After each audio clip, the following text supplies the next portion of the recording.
ultimately, this is just one of myriad instances in which it's very expensive to be poor. And I believe that James Baldwin might have written those exact words. But it's a sentiment that is ubiquitously understood among people who are struggling economically. You got a beater car because you can't afford a newer one. You're going to pay more in maintenance. Maybe you've got to take out a payday loan or some other kind of high interest predatory loan for the purpose of getting by, even just getting groceries, because that beater car broke down and then you lost your job. And now you're going to be, paying off that interest on top of everything else.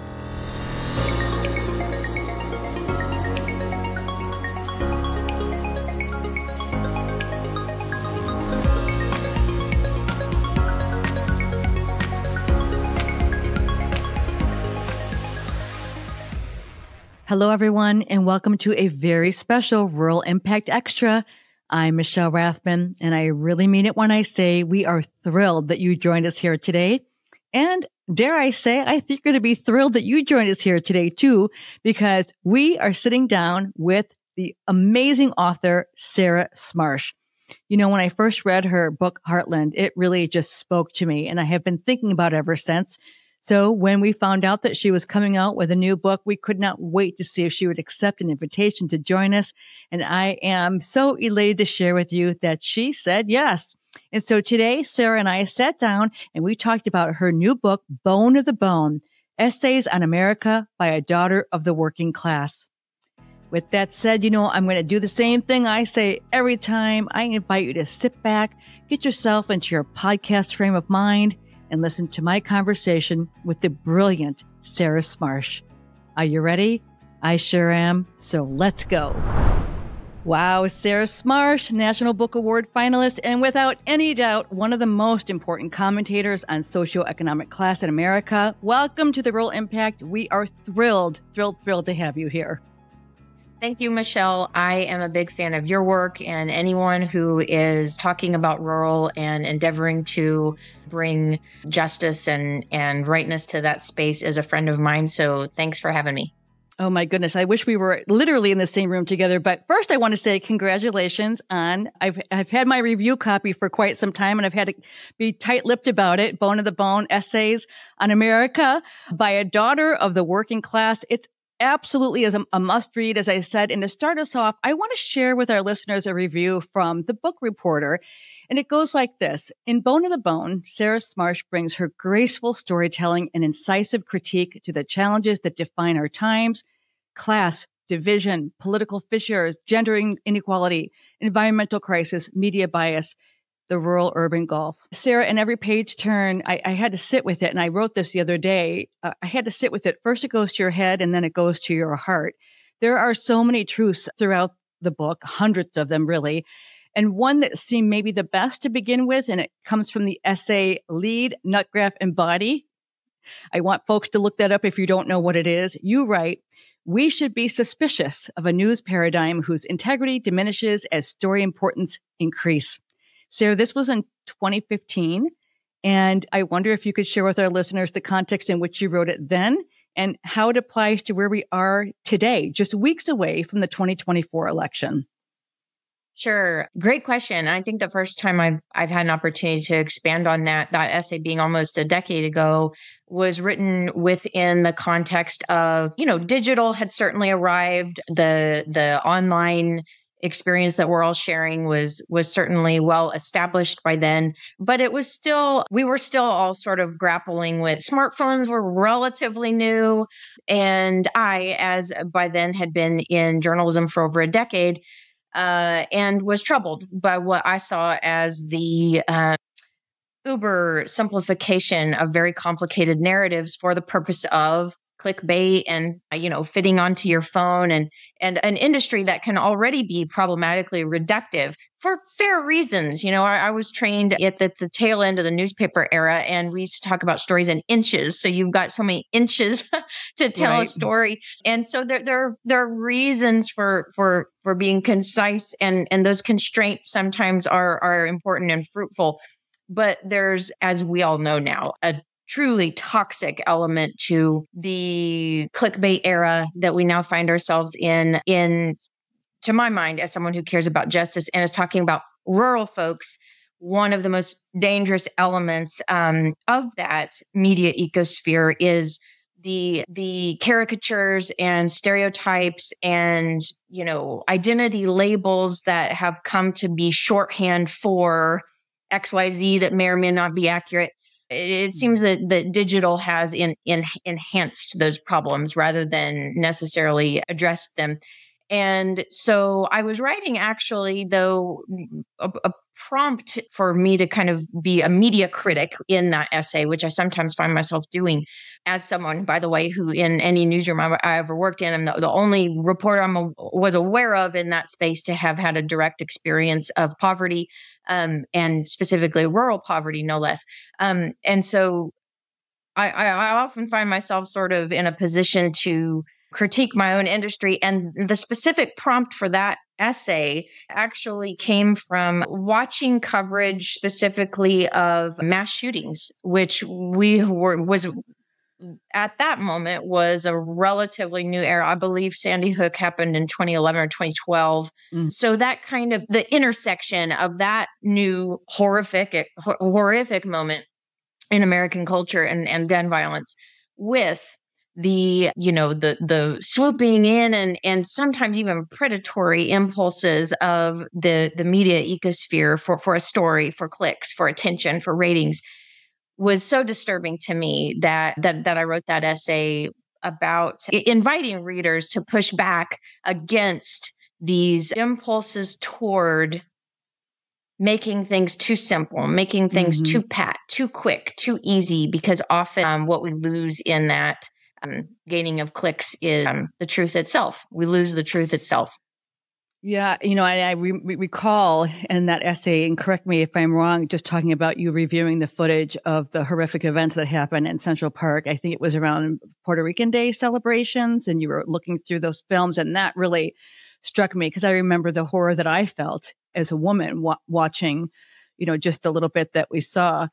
All right, so let's move into poverty, pride, and prejudice. And I think this one, in particular, even right now, it will always be relevant as long as we have these conditions. So the demands that we make or don't make on those who receive government assistance. And we'll talk a little bit later about this, but I think about, just summer and school nutrition programs. So let's talk a little bit about the impetus for that essay and talk to us about the bigger concept of the asks that we make or don't for those who receive government assistance by other names. Yeah. Thank you.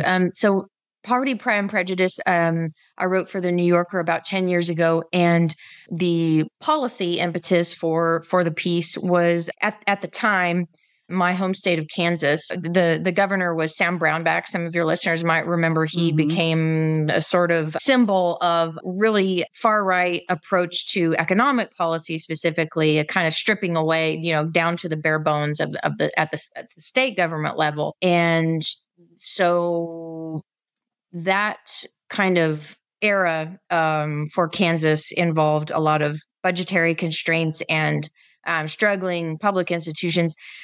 One of the maneuvers made, presumably to then bulk up the state coffers to somehow sort of level out these, massive tax cuts that had been given for wealthy corporations, was to increase is basically like to lower the amount that you could withdraw from an ATM with your what we used to call food stamps. So nowadays it's debit cards, essentially.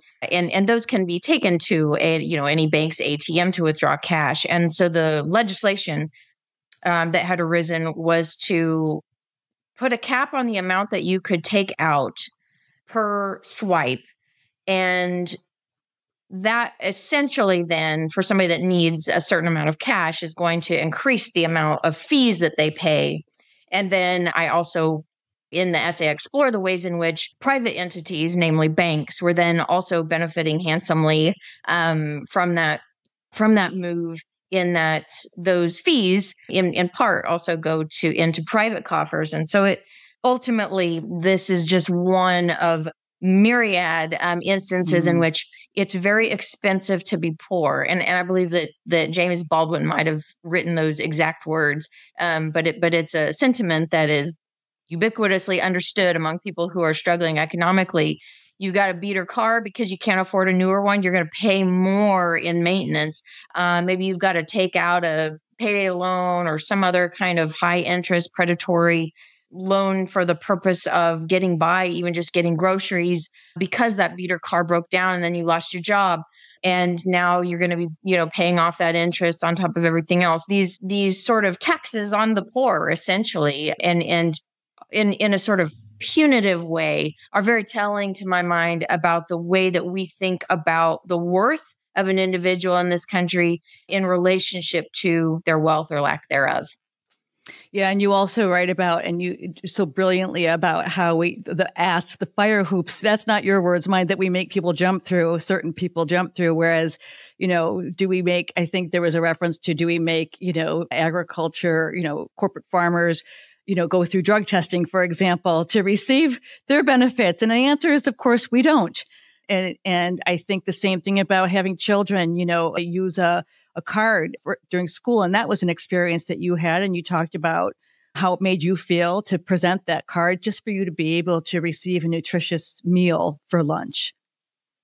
Yeah. Really? I've been so heartened by, some states, and I believe this also happens maybe within specific unto particular school districts and school boards, but in some places at the state level, policy has been passed to ensure free lunches for all kids without the sort of needing to jump through hoops, as you say, that clearly defines you and kind of puts a letter, a red P on your chest, if you will, poor, that causes shame and psychological distress. And sometimes even in my case, and you referenced that anecdote from that essay, avoiding going through the lunch line, even in fifth grade, I felt so embarrassed about that aspect of my experience, contrasted with the cool Ninja Turtles lunch boxes that were lovingly packed by a middle class mother.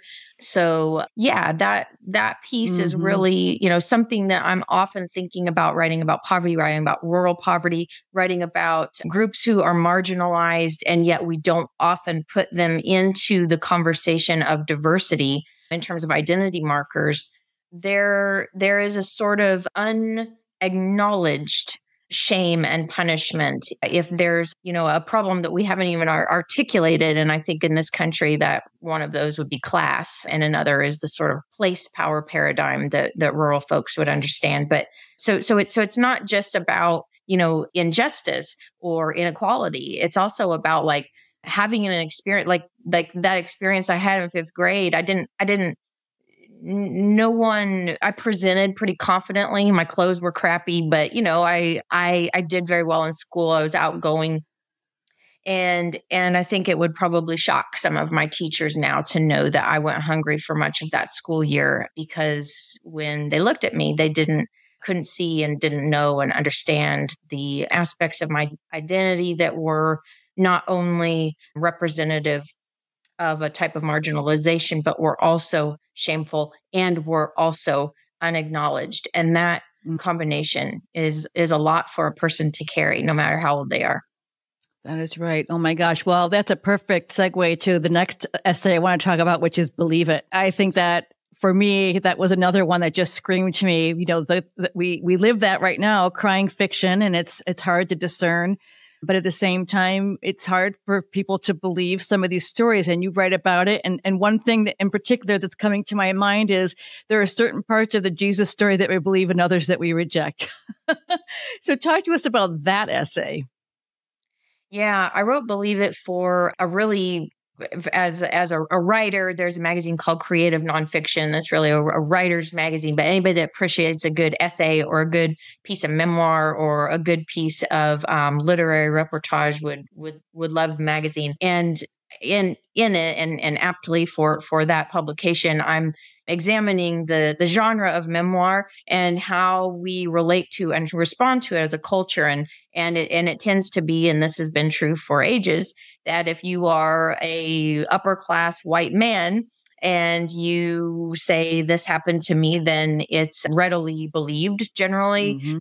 I'm speaking in very general terms, but as a sort of cultural commentary. By contrast, if let's say that there's a very important genre of writing and literature over the course of American history, whereby enslaved people would bear direct witness to their experience, and that the publication of those stories often relied on white abolitionist types who, were, and that dynamic, of course, was fraught with power and racism itself, no doubt, and sexism too, in the case of female enslaved people or formerly enslaved people. But these stories would often be prefaced by a kind of a note on the character of the author. Sometimes it was the white man who had owned these human beings previously, writing, I can vouch for this person's character, because otherwise it wouldn't be believable or palatable, in part because, the brutal truth of it went against the customs and the accepted horrors of the day, but also crucially because it might be a Black woman writing the story and bearing witness to her own experience. And so who we believe, and the point of this essay, and this holds true today, whether you are a sexual assault victim versus a sexual predator, it holds true along identity lines still largely. The more historically marginalized your group, the less readily believed will be your story. And so that matters, because often it's the person who is on the receiving end of injustice who has the lens to see and the impetus to speak directly to that injustice for the purpose of their own survival. And so it's like the person most equipped to comment on, let's say, race, a person of color, will, because of that precise injustice and their identity, be perhaps met with more skepticism than someone from a more privileged space.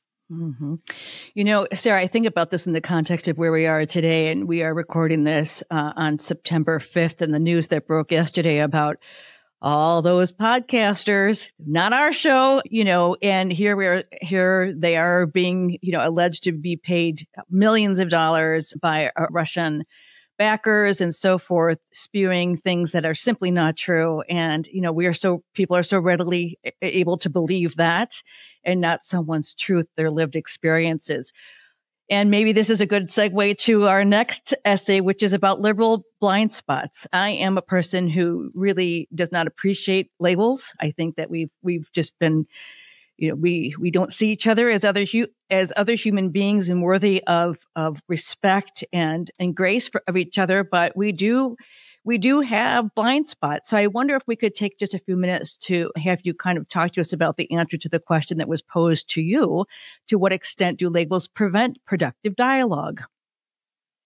Oh, such an important question, and kind of loops back to that first point we were discussing about the patent, simplistic narratives that we can kind of lean on in an era where many of us are presenting ourselves online by way of, essentially kind of a little identity avatar where there's your photo, and then you have 60 characters to say who and what you are. And often people list their, what they are in a professional capacity alongside mother. And then there's a quick emoji of a cross to signal that they're Christian. And it's not necessarily a bad thing, but it does, I think, sort of engender a culture that is increasingly kind of splitting away from the complex and sometimes even indescribable and unknowable truths of a human life, and then the way that we're asked to sort of brand ourselves, if you will. So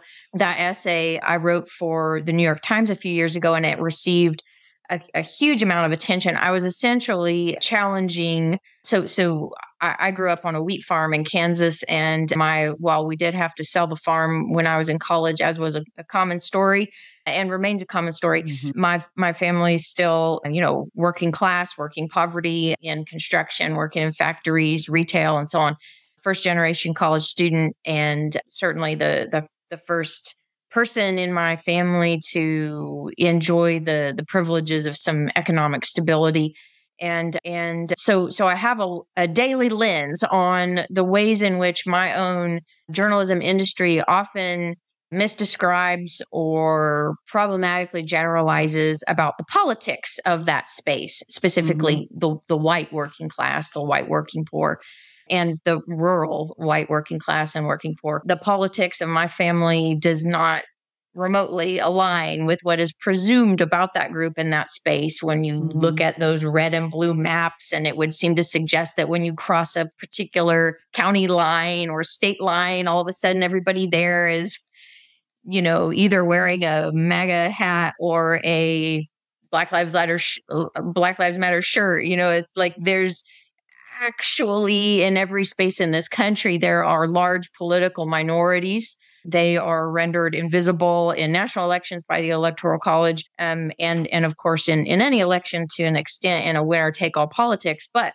so many narratives just constantly equating or making synonymous the kind of class identity of my family and a politics that my family actually doesn't care for. I wrote this essay to say, there are some blind spots among even well-meaning liberals who are critiquing the political landscape. And those blind spots involve classism, and often they themselves are corrosive to the social fabric with a sense of derision or easy judgment toward spaces where they have never been in flyover country, if you will.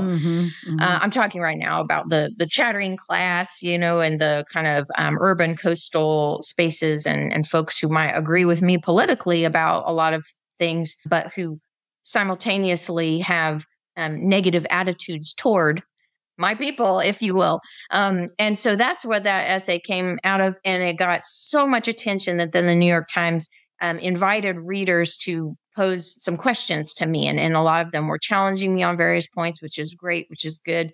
Some of them were kind of vibing with me. But this particular question, I recall, it seemed to be without any kind of emotional charge. It was just the lovely and important question of, you talk about how these labels are problematic. How do those labels operate in a broader sense in our national discourse? And I don't know if this is going to perfectly track with how I answered at the time, but and as is documented in this essay collection. But I feel that the challenge of addressing that conundrum and issue is that. And I think you might have been alluding toward this in the way you pose the question. We do need we need labels to some extent, and we need categories and terms in order to, correctly measure who is benefiting from what and who is suffering because of what, and also for us, a sense of pride and culture and difference and distinction and diversity. All good. And so I'm not like a, harsh critic of identity politics, quote unquote, or that sort of thing. That said, when we go so far down that road with our labels as to now the labels are defining us, it's sort of like the tail is wagging the dog. We're not using the labels. The labels are using the labels are reducing us in our ability to see other people and sometimes even to see ourselves. When I was a kid, you never in a million years would have seen a hat that said redneck or a shirt that said proud redneck.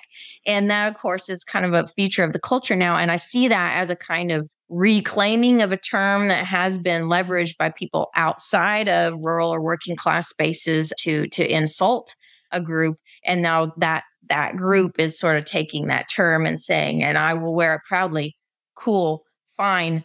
That said, where we push up against a problem, to my view, is if now you are like being absorbed into some sort of group think and some group idea about what a redneck is and has to be and think and believe, and actually, it's a much more expansive truth about individuals within a group, what is true about their hearts and minds, whether in a rural working class space or any other. My goodness. Oh, so the next one I have to go to is what you wrote for The Guardian in 2020. And the essay is entitled, How is Arguing with Trump Voters Working Out for You?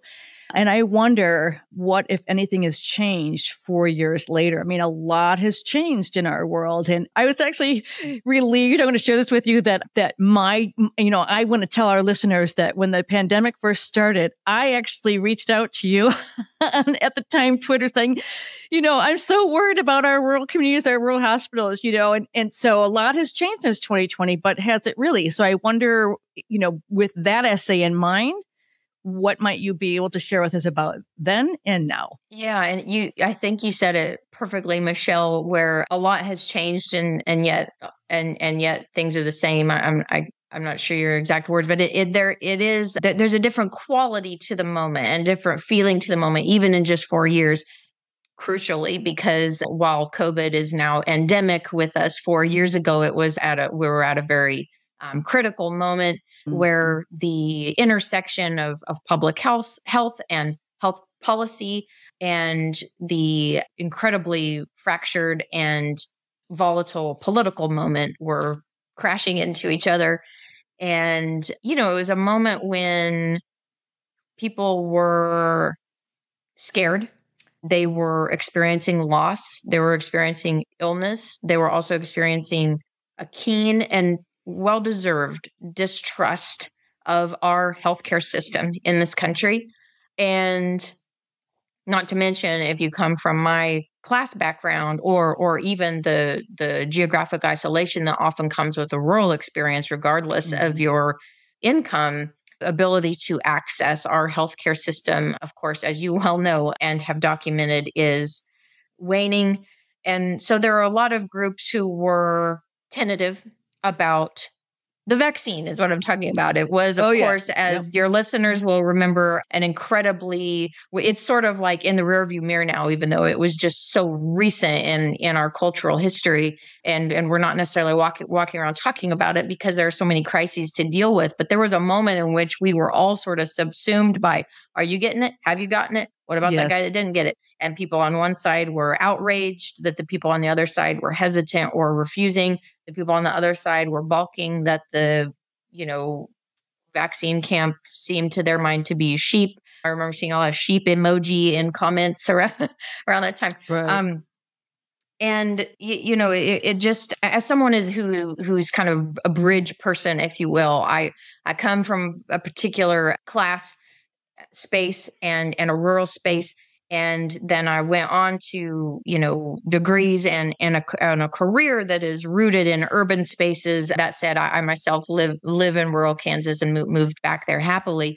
But that kind of, it's what W.E.B. Du Bois called a double consciousness that I carry about those kind of two realms and worlds that are sort of layered on top of each other, but are utterly different realities in this country and society, has made me a bit of a lifelong student of the art of mediating, or not necessarily seeking to convince, but seeking to come together, disagree without dissolving. I value, and I've written this before, justice over unity. So as I believe I point out in that essay, I would never advocate for extending a hand of grace to someone who is actively trying to harm you.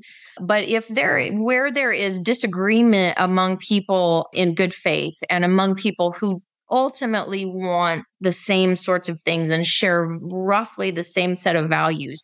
And I do think, despite all of our headlines to the contrary, that more often than not, that's the case. It is not remotely captured by our politics. But I, as somebody that speaks with people all across this country, rural, urban, everything in between, I am absolutely certain that most people are decent at their core. The way to navigate these vast gulfs of understanding and language and how we discuss things and what cable news we're watching or talk radio channel we're listening to or podcast we're streaming, the way to accomplish that, surely we have to have learned by now, is not to shout and shame. Because All that does. As someone, by the way, who changed my mind about a lot of political ideas over the course, specifically in my young adulthood, it wasn't because somebody wagged their finger at me. I'll tell you what. And when you do that, of course, the response is a defensive posture, Right. Mm-hmm. Understandably. So I'm not so sure that the people that are, arguing on social media are actually trying to accomplish anything other than assert their own superiority ultimately. And I'm sure that we've all been guilty of it here and there. But the true balm or antidote for the poisonous divisions that we're experiencing is going to be true connection. It's going to be empathic listening. It's going to be understanding that, oh, well, that person didn't get the vaccine because they've never had insurance in their life and they don't believe that it's going to be free. And they're scared that somebody's going to ask them to get out their wallet and they can't afford groceries. So like those labels we were talking about, they lead to assumptions and they break down conversation and communication. And a real communication is the only thing that's going to get us out of this cultural mess that we're in. Oh, I could not agree with you more. And we all want to feel, we want to have dignity. And when you do the finger wagging and the shaming and blaming, we strip away people's dignity. We stop seeing them as human beings. My goodness. All right. So there's one more essay I want to talk about before we close out. And it is essential for our time is shelter belt. And I had to look up the term because I didn't, and I was like, oh, of course that's what it means. So Kansans and their rejection of the proposed amendment to remove the right to abortion. First state to come out and do it after Roe v. Wade was, we all know what happened to that. So let's talk about that. And then let's take a look at that in the context of what we're seeing all across this country.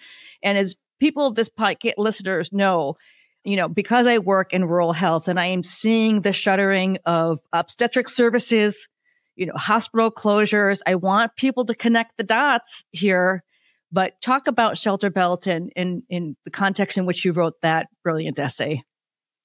Yeah, thank you. I wrote that for the Times, as you say, right after the ballot amendment that was the first, state level post Roe vote happened here in my state of Kansas. And to the nation, and I was gobsmacked, honestly, and a lot of pundits for defeating this measure that would have previously the state Supreme Court had ruled that the Constitution ensures right to abortion by way of reproductive health or bodily autonomy. And so this ballot measure would have essentially opened the door for stripping away that assurance and further abortion does have some restrictions in Kansas, but it would have essentially opened the gate to undo that Supreme Court decision in a sense, in effect.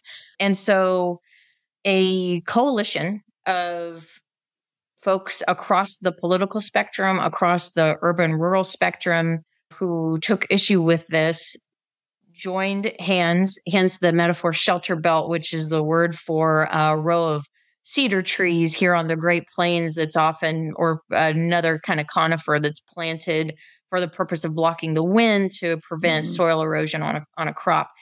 Someone who is right now removing cedars from my land for restoring prairie, that's a whole nother conversation. But the metaphor of the shelter belt was this sort of like you're kind of standing in a line, or if there are any fellow children of the 80s listening, it's kind of like Care Bear stare.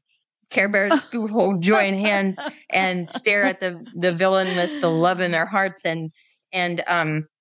So this coalition joined hands. They were from often, different corners of the political spectrum, as I say, knocked on a lot of doors, made like just kind of heroic efforts of activism, and rightly, to my mind and my own political bias, you use the term freedom a lot to point out that, if your thing is freedom, if your thing is liberty, you might want to look at this issue of a woman's bodily autonomy, which may fly in the face of what your church has been saying or your husband has been saying or whatever. And sure enough, a number of rural counties, I believe it was a total of 13 counties in the state, were a majority no. And of those, I want to say 7 of them had gone 70-30 for Trump in the last presidential election.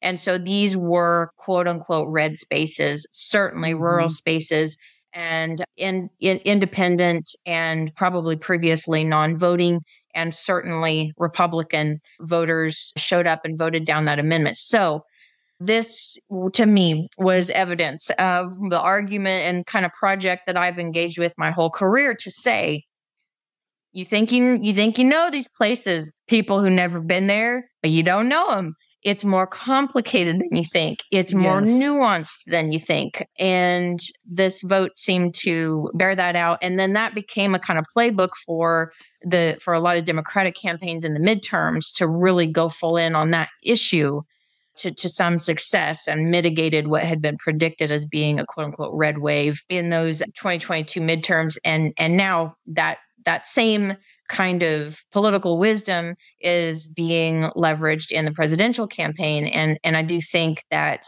the activists who just did the really humble, nobody's looking kind of work of walking down a sidewalk and knocking on doors or driving a car down a gravel road and engaging in a conversation changed the course of our country as far as healthcare and also the political conversation is concerned.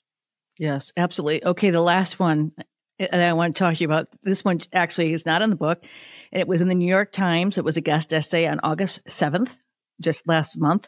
The headline, and I have it right here. Democrats have needed someone like Tim Walz for decades. And as a Minnesota native, why is this? I know why, but you tell me tell us your position. Yeah, sure. I mean, Tim Walz, of course, and I bet most of your listeners know by now, grew up in a small town in Nebraska. Then, was a teacher in your great state of Minnesota and ended up in the House of Representatives, and now, of course, is governor and running to be vice president on the Democratic ticket. And he's a different sort of dude than most of the people who end up at that strata of politics. And how so? Class, place, these things that I have been looking at and homing on and trying to, elucidate for over 20 years as a writer. He embodies the truth and the fact that you can't say white guy from small town Nebraska equals fill in the blank. If we're leaning back on those easy pat narratives and stereotypes in our current political moment, you would fill in that blank with something that's actually quite opposite of what Tim Walz is and believes and has done at the policy level in Minnesota and as a congressperson. Now, I will say it's not as though there's no one in, of course, at the level of state politics, and even more true at local politics, people with rural experience are present. Less so, far less so in Washington. And, John Tester comes to mind. He lost 3 fingers to a meat grinder. I've met the guy. Mm-hmm. He's the real deal. He's walking around in his black cowboy boots and he's got some real country bona fides.